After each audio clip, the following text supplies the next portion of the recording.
And we have joining us now to talk more about events in 2021 on the foreign scene, Professor Chris Isike. You're welcome to the News at 10, Professor Isike. Thank you very much for having me, and good evening to you and your viewers.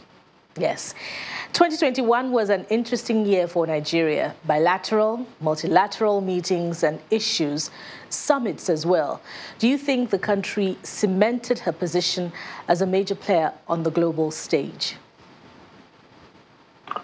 Well, it did. It was at least it was there. It was a player, and I would say that even though the COVID-19 pandemic impacted on things negatively, especially as it has to do with economic growth and opportunities, for many countries, including Nigeria. Nigeria, can simply had a respectable, time out there in the international scene in 2021. Now, looking ahead, the world is still fighting a pandemic and Nigeria is still acquiring vaccines. The president has asked scientists in the country to develop one. Do you think it could happen this year? Well, it should have happened a long time ago, from last year when the COVID-19 pandemic started, and we're all sitting waiting for the West to develop and send us vaccines. I'd asked the question of why we couldn't think of, developing our own vaccines. And I'm happy that we are beginning to look inwards and think along those lines. With cooperation with South Africa, I'm sure that Nigeria should be able to develop needed vaccines this year. We have the talent. All we need is the support from the right quarters in government and business, and I'm sure that we'll be able to come right with that. So what should now shape, going forward, what should shape Nigeria's foreign policy in 2022? Well, there are a number of issues. For me, Africa, for example, cannot be a free trade area until all member states remove the obstacles that hinder Africans from trading freely. And these are not just structural, or formal, but they are also infrastructural.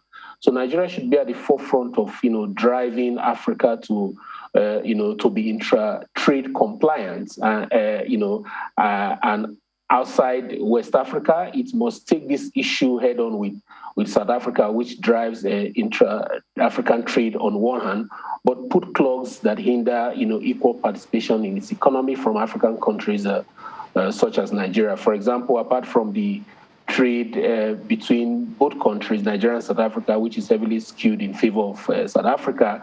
South Africa continues to impose heavy custom duties on goods such as foodstuff from Nigeria, which the huge West African community in South Africa needs. Now, this affects, prices at the consumer level, but also makes the cost of trade too heavy for Nigerian traders importing such items, into South Africa. So if we are really serious about intra-African trade, we will realize the significance of, opening up all markets equitably for all small and, medium-scale businesses which drive economic growth, as we have seen in the case of China. That's one. For me, Nigeria should also focus and take advantage of the shifting U.S.-Africa relations in 2022.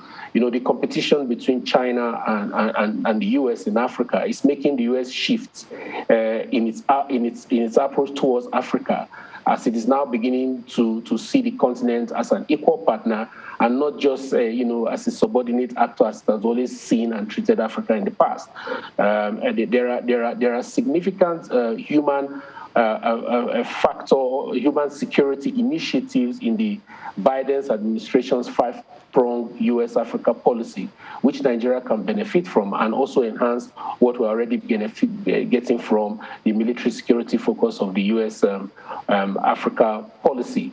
And just one last point, within this discussion of Nigeria-U.S. relations, Abuja should also start paying serious attention to the soft power value of Nigerian Americans in the U.S. Apart from the billions of dollars they send back as remittance yearly, they have agency as foreign policy actors for Nigeria. So the government would do well to start getting them organized in the national interest and support them to become, an influential, lobby group like other immigrant communities in the U.S., such as, the Jews, who play a very significant role in lobbying the U.S. government in favor of Israeli interests globally. Indeed, we want to thank you very much, Professor Chris Isike.